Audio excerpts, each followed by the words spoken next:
नमस्कार बच्चों, कैसे हैं आप? मजे कर रहे हैं आप घर पे खूब? अच्छा, आप सब लोगों ने कभी कुछ काम ऐसा किया हो कि मम्मी पापा ने आपको डांटा हो? बिल्कुल, रोज ही करते होंगे ऐसे काम कि मम्मी पापा आपको डांटते होंगे, आप पर हुक्म चलाते होंगे। करते हैं ना? बिल्कुल सही। तो सभी के मम्मी पापा ऐसा करते हैं बेटा। हम लोगों की भलाई के लिए हम लोगों को समझाते हैं, कुछ आदेश देते हैं, हमारे अच्छे जीवन के सीखने के तरीकों को प्रोत्साहित करने के लिए अपने हुक्म भी मनवाते हैं। किंतु हम बच्चे, आप लोग ये सोचते होंगे कि काश हम भी इन बड़ों की तरह किसी पर हुक्म चलाते, है ना?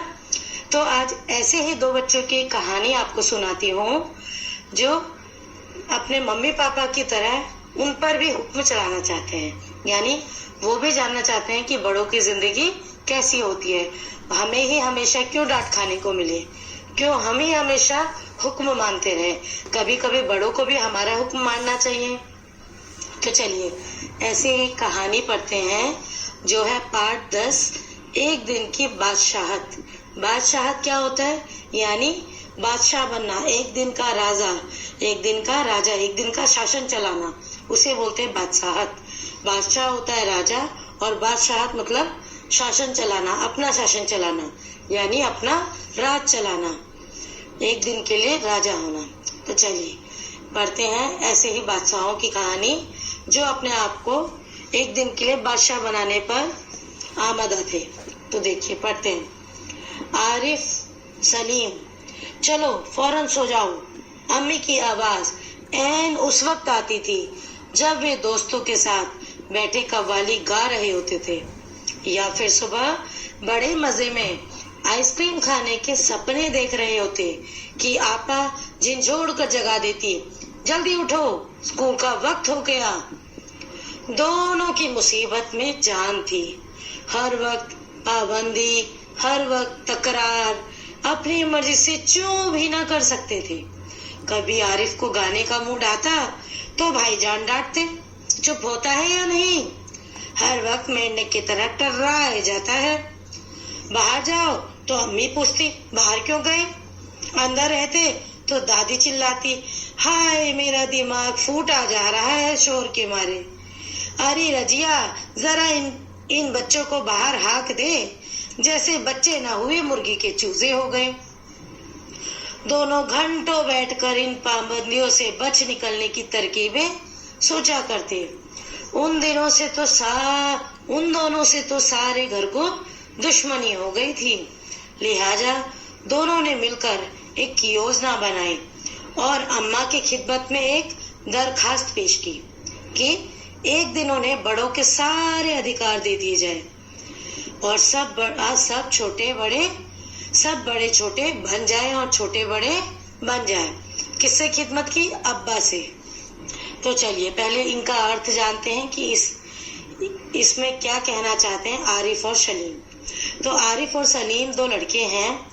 वह अपने घर के हालात बता रहे हैं। बोलते हैं कि अम्मी बोलते हैं मम्मी को, उर्दू में मम्मी को अम्मी कहा जाता है। तो अम्मी की आवाज ऐन वक्त पर आती और बोलती, फौरन सो जाओ, जब वे दोस्तों के साथ बैठे कव्वाली गा रहे होते थे। जब आरिफ और सलीम कव्वाली गा रहे होते थे अपने दोस्तों के साथ, माँ की ऐन वक्त पर यानी अंत में आवाज आती कि चलो फौरन सो जाओ। और या फिर वो दोनों सुबह आइसक्रीम के सपने देख रहे होते हैं, अपनी मनपसंद आइसक्रीम खाने के। आप भी देखते होंगे ना कभी कभी। तो इसी तरह ये दोनों भी देखते थे। तो उनकी आपा यानी दीदी झिंझोड़ कर जगा देती, जल्दी उठो, स्कूल का वक्त हो गया है। दोनों की मुसीबत में जान थी। हर वक्त पाबंदी, तकरार, हर समय उन पर पाबंदी रहती और लड़ाई झगड़ा होता रहता। अपनी मर्जी से बेचारे चूं भी ना कर सकते थे, यानी उन्हें ज्यादा बोलने का मौका ही नहीं मिल पाता था। जब भी आरिफ का मूड होता गाना गाने का तो उसके भाईजान उसको डांट कर चुप करा देते। बोलते, हर वक्त मेंढक की तरह तो टर्राए जाता है, जैसे मेंढक बारिश में टर टर टर करता रहता है। मेंढक की आदत होती है टर टर करने की, उसकी आवाज होती है। तो वो बोलते हैं कि तेरी आवाज मेंढक की तरह, और तो हर समय मेंढक की तरह टर टर करता रहता है। फिर बाहर जाओ तो अम्मी पूछती बाहर क्यों आ गए, और अंदर रहो तो उनकी दादी चिल्लाती कि हाय मेरा तो दिमाग शोर के मारे फट गया। अरे रजिया, यानी उनकी माँ को बोलती, अरे रजिया जरा इन बच्चों को बाहर भेज दे, हाँक दे। हाँकना यानी जैसे गाय भैंस मुर्गी को बाहर निकालते हैं कमरे से, उसको बोलते हैं हाँक देना। तो वो बोलते हैं आरिफ और सलीम, जैसे हम बच्चे नहीं है, हम मुर्गी के चूजे हों, ऐसे ही हमें बाहर हाँक देने को बोलती थी दादी। दोनों घंटों बैठकर इन पाबंदियों से बच निकलने की तरकीबें सोचा करती है। वे दोनों सोचते हैं कि काश हमें इन पाबंदियों से आजादी मिले, ये टोका टोकी से आजादी मिले। उन दोनों से तो जैसे सारे घर को दुश्मनी हो गई थी, सब उन्हें टोकते रहते थे। लिहाजा दोनों ने मिलकर एक योजना बनाई और अब्बा की खिदमत में, अब्बा यानी पापा, अपने पापा की खिदमत में एक दरखास्त पेश की। दरखास्त मतलब प्रार्थना पेश की कि एक दिन उन्हें बड़ों के सारे अधिकार दे दिए जाएं और सब बड़े छोटे बन जाएं। नमस्कार बच्चों, कैसे हैं आप? आज हमें एक दिन के लिए सारे अधिकार दे दिए जाएं और सब बड़े हमारी तरह छोटे बन जाएं और हमारी आज्ञा का पालन करें, हमारे आदेश को, हुक्म को माने। इतने में पीछे से अम्मी बोली, चूंकि उनकी आदत थी डांटने की, तो बोली कोई जरूरत नहीं है उधम मचाने की। लेकिन अब्बा जाने किस मूड में थे, शायद अच्छे मूड में थे कि ना सिर्फ मान गए बल्कि यह इकरार भी कर बैठे, यह बोल भी बैठे कि कल दोनों को हर किस्म के अधिकार मिल जाएंगे। फिर देखिए क्या हुआ आगे। अभी सुबह होने में कई घंटे थे कि आरिफ ने अम्मी को झिंझोर डाला, अम्मी जल्दी उठिए, नाश्ता तैयार कीजिए। अम्मी ने चाहा एक छापड़ रसीद करके सो रहे, मगर याद आया कि आज तो उनके सारे अधिकार छीने जा चुके हैं। फिर दादी ने सुबह की नमाज पढ़ने के लिए दवाएं, खाना और बादाम का हरीरा पीना शुरू किया तो आरिफ ने उन्हें रोका।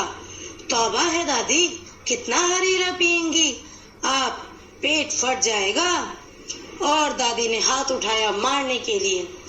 नाश्ता मेज पर आया तो आरिफ ने खानसामा से कहा, अंडे और मक्खन वगैरह हमारे सामने रखो, दलिया और दूध बिस्किट इन सबको दे दो। पापा ने कहर भरी नजरों से उन्हें घूरा, मगर बेबस थी, क्योंकि रोज की तरह आज वह तरमाल अपने लिए नहीं रख सकती थी। सब खाने बैठे तो सलीम ने अम्मी को टोका, अम्मी जरा अपने दांत देखिए, पान खाने से कितने गंदे हो रहे हैं। मैं तो दांत मार चुकी हूँ, अम्मी ने टालना चाहा। नहीं, चलिए उठिए। अम्मी निवाला तोड़ चुकी थी, मगर सलीम ने जबरदस्ती कंधा पकड़कर उन्हें उठा दिया। अम्मी को गुसलखाने में जाते देखकर सब हंस पड़े, जैसे रोज सलीम को जबरदस्ती भगा के हंसते थे। फिर वह अब्बा की तरफ मुड़ा, जरा अब्बा की गत तो देखिए, बाल बड़े हुए, शेव नहीं की, कल कपड़े पहने थे और आज इतने मैले कर डाले। आखिर अब्बा के लिए कितने कपड़े बनाए जाएंगे? यह सुनकर अब्बा का हंसते हंसते बुरा हाल हो गया। आज ये दोनों कैसी सही नकल उतार रहे थे सबकी, मगर फिर अपने कपड़े देखकर वह सचमुच शर्मिंदा हो गए। थोड़ी देर बाद जब अब्बा अपने दोस्तों के बीच बैठे अपनी नई गजल लहक लहक कर सुना रहे थे तो आरिफ फिर चिल्लाने लगा, बस कीजिए अब्बा, फौरन ऑफिस जाइए, 10 बज गए। चुप चुप चुप। अब्बा डांटते डांटते रुक गए। बेबसी से गजल की अधूरी पंक्ति दांतों में चबाए पांव पटकते आरिफ के साथ हो लिए। रजिया जरा मुझे 5 रुपए तो देना। अब्बा दफ्तर जाने को तैयार होकर बोले, 5 रुपए का क्या होगा, कार में पेट्रोल तो है। आरिफ ने तुनक कर अब्बा जान की नकल उतारी। जैसे अब्बा कहते हैं कि इकन्नी का क्या करोगे, जेब खर्च तो ले चुके। थोड़ी देर बाद खानसामा आए। बेगम साहब, आज क्या पकेगा? आलू, गोश्त, कबाब, मिर्चों का सालन। अम्मी ने अपनी आदत के अनुसार कहना शुरू किया। नहीं, आज ये नहीं पकेंगी। सलीम ने किताब रखकर अम्मी की नकल उतारी। आज गुलाब जामुन, गाजर का हलवा और मीठे चावल पकाओ। लेकिन मिठाइयों से रोटी कैसे खाई जाएंगी? अम्मी किसी तरह सब्र न कर सकी। जैसे हम रोज सिर्फ मिर्चों के सालन से खाते हैं, दोनों ने एक साथ कहा। दूसरी तरफ दादी किसी से तू मैं किए जा रही थी। ओफो, दादी तो शोर के मारे दिमाग पिघलाए दे रही है। आरिफ ने दादी की तरफ दोनों हाथों में सिर थामकर कहा। इतना सुनते ही दादी ने चीखना चिल्लाना शुरू कर दिया कि आज ये लड़के मेरे पीछे पंजे झाड़ के पड़ गए हैं। मगर अब्बा के समझाने पर खून का घूंट पीकर रह गई। कॉलेज का वक्त हो गया तो भाई बहन अपनी सफेद कमीज को आरिफ सलीम से भाईजान अपनी सफेद कमीज को आरिफ सलीम से बचाते दालान में आए। अम्मी, शाम को मैं देर से आऊंगा, दोस्तों के साथ फिल्म देखने जाना है। खबरदार, आरिफ ने आंखें निकालकर उन्हें धमकाया। कोई जरूरत नहीं फिल्म देखने की, इम्तिहान करीब है और हर वक्त सैर सपाटों में गुम रहते हैं आप। पहले तो भाईजान एक करारा हाथ मारने लपके, फिर कुछ सोचकर मुस्कुरा पड़े। लेकिन हुजूरे आली दोस्तों के साथ खाकसार फिल्म देखने की बात पक्की कर चुके हैं, इसलिए इजाजत देने की मेहरबानी की जाए। उन्होंने हाथ जोड़ के कहा। पनाह करें, बस मैंने एक बार कह दिया, उसने लापरवाही से कहा और सोफे पर दराज होकर अखबार देखने लगा। उसी वक्त आपा भी अपने कमरे से निकली। एक निहायत भारी साड़ी में लचकती लटकती बड़े ठाठ से कॉलेज जा रही थी। आप? सलीम ने बड़े गौर से आपा का मुआयना किया। इतनी भारी साड़ी क्यों पहनी? शाम तक गारत हो जाएगी, गारत हो आएगी। इस साड़ी को बदल कर जाइए। आज वह सफेद वॉयल की साड़ी पहनना। अच्छा, बहुत दे चुके हुक्म। आपा चिढ़ गई। हमारे कॉलेज में आज फंक्शन है, उन्होंने साड़ी की सिकने दुरुस्त की। हुआ करे, मैं क्या कह रहा हूँ, सुना नहीं? अपनी इतनी अच्छी नकल देखकर आपा शर्मिंदा हो गई। बिल्कुल इसी तरह तो वह आरिफ और सलीम से उनकी मनपसंद कमीज उतरवा कर निहायत बेकार कपड़े पहनने का हुक्म लगाया करती हैं। दूसरी सुबह हुई। सलीम की आंख खुली तो आपा नाश्ते की मेज सजाए उन दोनों के उठने का इंतजार कर रही थी। अम्मी खानसाना को हुक्म दे रही थी कि हर खाने के साथ एक मीठी चीज जरूर पकाया करो। अंदर आरिफ के गाने के साथ भाईजान मेज का तबला बजा रहे थे और अब्बा सलीम से कह रहे थे, स्कूल जाते वक्त एक चवन्नी जेब में डाल लिया करो, क्या हर्ज है। तो देखिए कितना सुंदर पाठ है ये। इस पाठ को जिलानी बानो ने लिखा था उर्दू में, किंतु लक्ष्मी चंद्र गुप्त जी ने इन्हें हिंदी में अनुवाद किया है, उर्दू भाषा से हिंदी में अनुवाद किया है। चलिए अब इस पाठ का अर्थ जाने। देखिए, आपने पढ़ा था कि वे हुक्म चला रहे थे। जब उनको बोला गया कि आप एक दिन के बादशाह बन गए, तो उन्होंने हुक्म चलाया किस किस पर? अपनी अम्मी पर, अब्बा पर, है ना, अपनी बहन पर, भाई पर, सब पर हुक्म चलाया। तो देखिए शुरुआत कैसे हुई थी। उन्होंने शुरुआत की थी अपनी अम्मी से। अम्मी से उन्होंने बोला जल्दी उठिए, नाश्ता तैयार कीजिए। अम्मी सोई हुई थी और उन्होंने बोला जल्दी नाश्ता तैयार कीजिए। फिर अम्मी का मन तो हुआ एक झापड़ रसीद दे, यानी एक थप्पड़ मार दे, मगर उनको क्या याद आ गया था कि आज तो उनके सारे अधिकार छीने जा चुके हैं। और वो छोटी बन गई हैं और आरिफ और सलीम बड़े बन गए हैं। फिर दादी ने सुबह की नमाज पढ़ने के लिए दवाएं खाना और बादाम का हरीरा पीना शुरू किया, तो आरिफ ने उन्हें भी रोक दिया। बोला, तौबा है दादी, कितना हरीरा पिएंगे आप, आपका पेट फट जाएगा। और दादी ने हाथ मारने के लिए उठाया कि तभी उन्हें क्या याद आ गया था कि आज तो वे छोटी हैं और उनके सारे अधिकार छीने जा चुके हैं।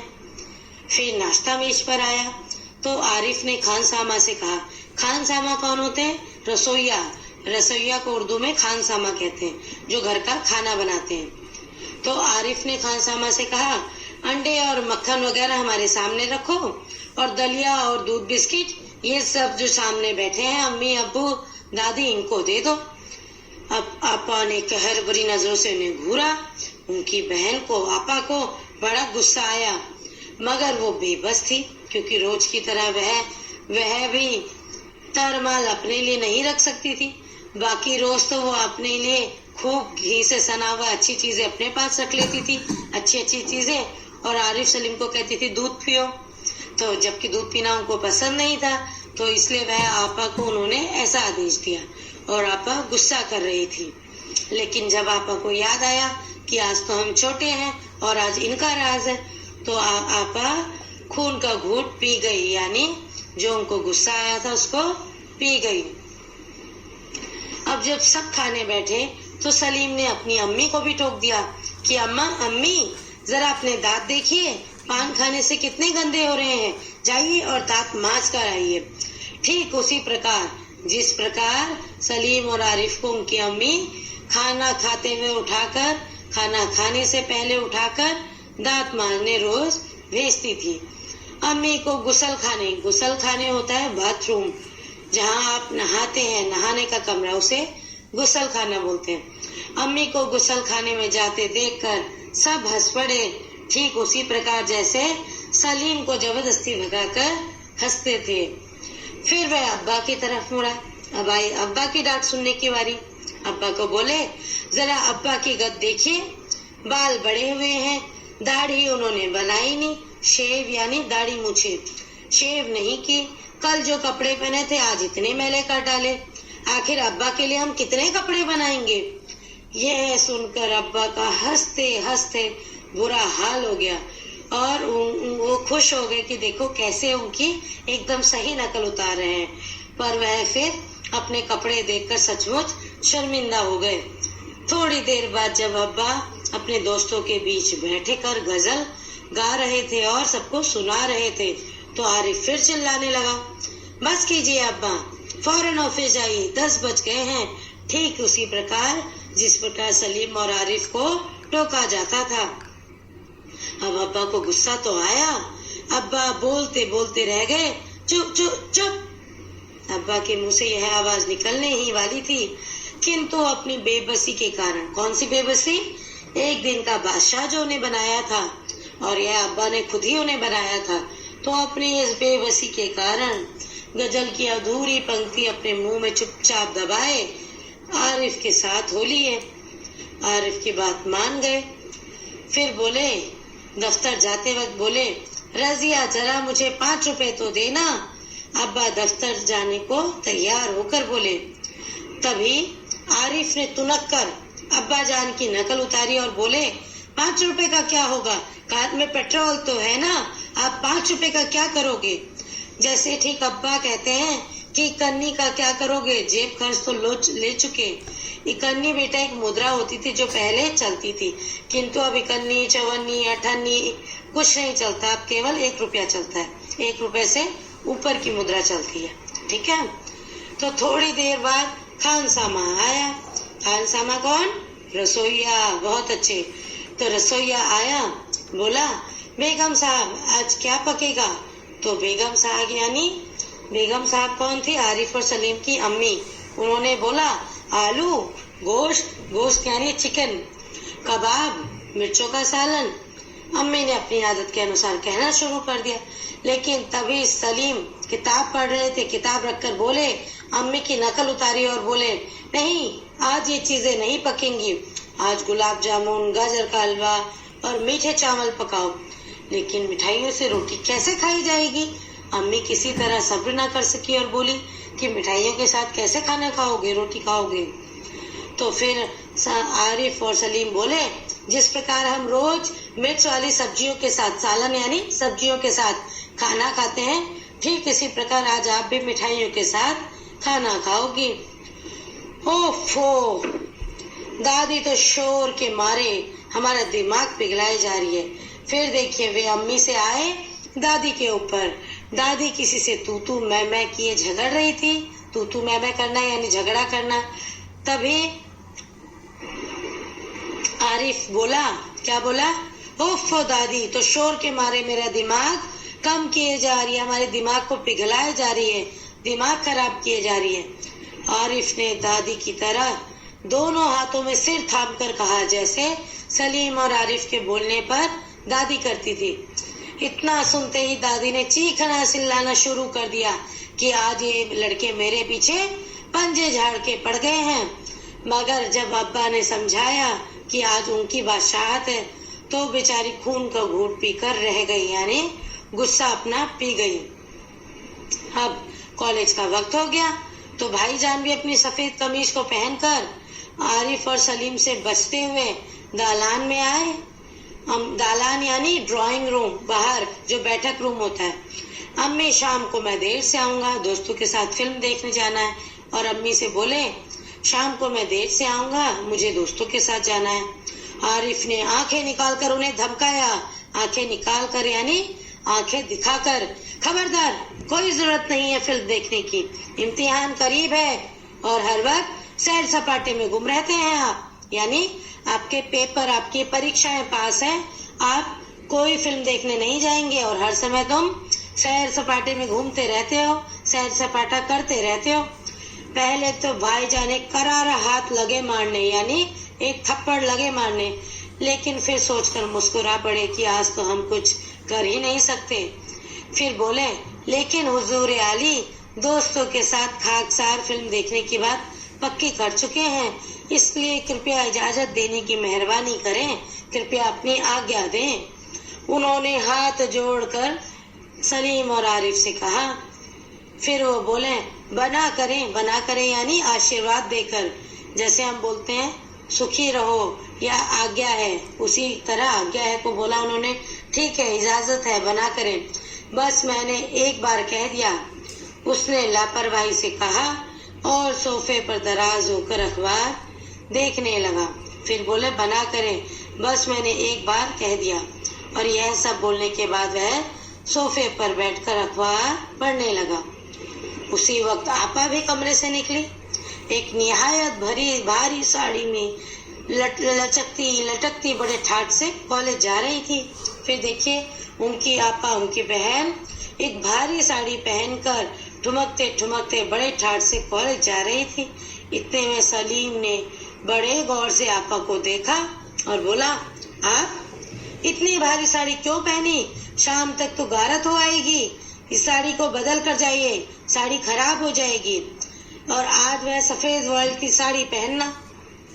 अच्छा, बहुत दे चुके हो, आपा चिढ़ गई। अब आपा को भी गुस्सा आया, वो भी चिढ़कर बोली, अच्छा, बहुत दे चुके हुक्म, लेकिन हमारे कॉलेज में आज फंक्शन है। और उन्होंने साड़ी की शिकने दुरुस्त की, शिकने यानी प्लेट्स, जो हम प्लेट्स बनाते हैं अपनी साड़ी में, जो सलवटें आती हैं साड़ी में, उनको। तो हुआ करे, मैं क्या कह रहा हूँ सुना नहीं? किंतु सलीम बोला कि आपके फंक्शन है तो ठीक है, लेकिन मैं क्या कह रहा हूँ आपने सुना नहीं? अपनी इतनी अच्छी नकल सुनकर आपा शर्मिंदा हो गई, क्योंकि वो भी बिल्कुल उसी तरह आरिफ और सलीम से उनकी मनपसंद कमीज उतरवाकर बिल्कुल बेकार, निहायत मतलब बिल्कुल बेकार कपड़े पहनने का हुक्म दिया करती थी। तो आज उन्हें अपनी इस बात पर बड़ी शर्म आ रही थी, शर्मिंदगी महसूस हो रही थी। तो देखिए, सबको आरिफ और सलीम ने सबक सिखा दिया था। क्या सबक? कि किस प्रकार वो बच्चों पे, आरिफ और सलीम पर टोका टोकी करते थे। बड़े भाई बहन और मम्मी पापा दादी, उनको अब इस बात का एहसास हो गया था कि हम इन पर कितनी टोका टाकी करते हैं, कितनी पाबंदियां लगाते हैं। और उन्हीं पाबंदियों को जब आरिफ और सलीम ने उन पर लगाया तो फिर देखिए क्या हुआ। दूसरी सुबह जब हुई, सलीम की आंखें खुली तो आपा ने नाश्ते की मेज सजा रही थी और उन दोनों के उठने का इंतजार कर रही थी। और अम्मी खान सामा को हुक्म दे रही थी, रसोइयों को हुक्म दे रही थी कि हर रोज खाने के साथ एक मीठी चीज जरूर पकाया करो। और अंदर आरिफ के गाने के साथ आरिफ गाना गा रहा था और भाईजान मेज में तबला बजा रहे थे, टेबल पर मेज का तबला बजा रहे थे। और अब्बा सलीम से क्या कह रहे थे, स्कूल जाते वक्त एक चवन्नी जेब में डाल लेना। चवन्नी यानी 25 पैसे जो आप नहीं चलते हैं। बोले जेब में डाल लेना 25 पैसे चवन्नी स्कूल जाते वक्त, क्योंकि इस 25 पैसे अपने पास थोड़े पैसे रखकर जाने में आखिर क्या हर्ज है। तो देखिए एक दिन की बादशाहत से, बच्चों की बादशाहत से उन्होंने अपने से बड़ों को सबको सबक सिखा दिया, एहसास करा दिया कि बच्चों को ज्यादा टोकना अच्छी बात नहीं है और उनके दिल पर क्या बीतती होगी। और बड़ों ने भी इनसे सबक सीखा और सबने अपनी आदतों में परिवर्तन किया। अम्मी ने रसोइयों को मीठा पकाने के लिए बोला, ठीक है, और आपा ने भी उन पर टोका टाकी बंद कर दी कपड़ों को लेकर। और आरिफ के गाने के साथ उनके भाईजान मेज का तबला बजा रहे थे और गाने से अब नहीं रोक रहे थे। और अब्बा भी बोल रहे थे, उनके पिताजी भी सलीम को बोल रहे थे कि स्कूल जाते वक्त एक चवन्नी जेब में डाल लेना, आखिर इसमें क्या हर्ज है। तो देखिए आखिरकार बच्चों ने अपनी बादशाहत मनवा ही ली। तो कैसा लगा आपको पाठ? इसकी है उर्दू में है और इसका उर्दू से हिंदी में अनुवाद लक्ष्मी चंद्र गुप्त जी ने किया है। तो है ना अच्छा पाठ। चलिए अब इसके अभ्यास कार्य पर आते हैं। कहानी की बात। अब्बा ने क्या सोचकर आरिफ की बात मान ली? आखिर उनको ऐसा क्या लगा कि उन्होंने आरिफ की बात मान ली? तो बताइएगा। अगला है, वह एक दिन बहुत अनोखा था जब बच्चों के बड़े के अधिकार मिल गए थे। वह दिन बीत जाने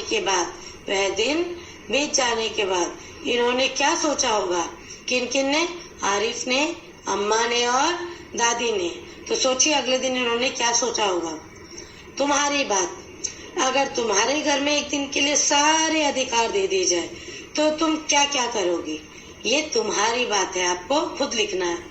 कहानी में ऐसे कई काम बताए गए हैं जो बड़े लोग आरिफ और सलीम से करने के लिए कहते थे। तुम्हारे विचार में उनमें से कौन कौन से काम उन्हें बिना शिकायत के कर लेने चाहिए थे और कौन कौन से कामों के लिए मना कर देना चाहिए था? तरकीब, दोनों घंटों बैठकर इन पाबंदियों से बच निकलने की तरकीबें सोचा करते थे। तुम्हारे विचार से वे कौन कौन सी तरकीबें सोचते होंगे? कौन सी तरकीब से उनकी इच्छा पूरी हो गई थी? क्या तुम उन दोनों को इस तरकीब से भी अच्छी तरकीब सुझा सकती हो? फिर आते हैं अधिकारों की बात पर। अधिकार, आज तो उनके सारे अधिकार छीने जा चुके हैं। अम्मी के अधिकार किसने छीन लिए थे? क्या उन्हें अम्मी के अधिकार छीनने चाहिए थे? उन्होंने अम्मी के कौन कौन से अधिकार छीने होंगे? पाठ के आधार पर बताइए। फिर देखिए बादशाहत। बादशाहत क्या होती है? चर्चा करो। दूसरा, तुम्हारे विचार से इस कहानी का नाम एक दिन की बादशाहत क्यों रखा गया? तुम भी अपने मन से सोचकर कहानी को कोई और शीर्षक दो। कहानी में उस दिन बच्चों को सारे बड़ों वाले काम करने पड़े थे। ऐसे में कौन एक दिन का असली बादशाह बन गया था? तो बताइएगा। फिर है तरमाल। अब देखिए पाठ में एक शब्द आया था कि आपा अपने लिए तरमाल रख लेती थी। तो तरमाल से क्या समझते हैं आप? रोज की तरह आज वह तरमाल अपने लिए ना रख सकती थी। पहला, कहानी में किन किन चीजों को तरमाल कहा गया है? दूसरा, इन चीजों के अलावा और किन किन चीजों को तरमाल कहा जा सकता है? तीसरा, कुछ ऐसी चीजों के नाम भी बताओ जो तुम्हें तरमाल नहीं लगती। चौथा, इन चीजों को तुम क्या नाम देना चाहोगी? सुझाव। फिर है मनपसंद कपड़े। आपके भी होंगे ना? बिल्कुल बिल्कुल इसी तरह तो वह आरिफ और सलीम से उनकी मनपसंद कमीज उतरवा कर निहायत बेकार कपड़े पहनने का हुक्म लगाया करती हैं। पहला, तुम्हें भी अपना कोई खास कपड़ा सबसे अच्छा लगता होगा। उस कपड़े के बारे में बताओ। वह तुम्हें सबसे अच्छा क्यों लगता है? दूसरा, कौन कौन सी चीजें तुम्हें बिल्कुल बेकार लगती हैं? क, पहनने की चीजें। ख, खाने पीने की चीजें। ग, करने के काम। घ, खेल। फिर है हल्का भारी। क, इतनी भारी साड़ी क्यों पहनी? यहाँ पर भारी साड़ी से क्या मतलब है? साड़ी का वजन ज्यादा था, या साड़ी पर बड़े बड़े नमूने बने हुए थे, या साड़ी पर बेल बूटों की कढ़ाई थी? बताइएगा। फिर रखा प्रश्न, भारी साड़ी, भारी अटैची, भारी काम, भारी बारिश। ऊपर भारी विशेषण का 4 अलग अलग संज्ञाओं के साथ इस्तेमाल किया गया है। इन चारों में भारी का अर्थ एक सा नहीं है। इनमें क्या अंतर है? भारी की तरह हल्का का भी अलग अलग अर्थों में इस्तेमाल करो। तो ये था आपका पाठ। आप पाठ को ध्यान से पढ़िएगा, समझिएगा और इन अभ्यास कार्य को कीजिएगा। फिर मिलेंगे आपके साथ अगले पाठ के साथ। तब तक धन्यवाद।